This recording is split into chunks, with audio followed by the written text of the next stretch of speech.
దేశానికి సంబంధించినటువంటిది ఇప్పుడు ప్రధాన నగరాలు బాంబే, అహ్మదాబాద్, గురుగావ్, ఢిల్లీ, చెన్నై, బెంగళూరు ఇట్లాగా లెక్కలేసుకుంటే ప్రధాన నగరాలు బోల్డ్ ఉన్నాయి. అలాంటప్పుడు ఆంధ్రాకి ఎందుకు రావాలి?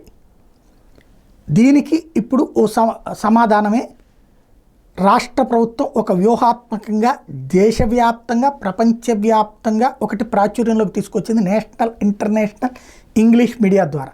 అదేంటయ్యా అంటే అమరావతి సిటీ రీజియన్ ఏదైతే capital regional development authority CRDA ఉందో అది 8 మిలియన్ రెసిడెంట్స్ అంటే 80 లక్షల మంది ప్రజలు ఉన్నటువంటి ప్రాంతం.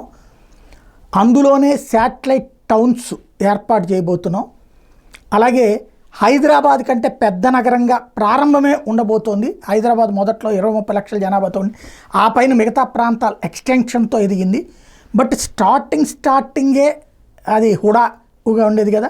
ఇక్కడ స్టార్టింగే హైదరాబాద్ కంటే పెద్ద సిఆర్డిఏ పరిధిది 80 లక్షల మందిది. చెన్నై, బెంగళూరు హైదరాబాద్ కంటే పెద్దది అన్నటువంటి విషయాన్ని ప్రొజెక్ట్ చేసుకొస్తున్నారు.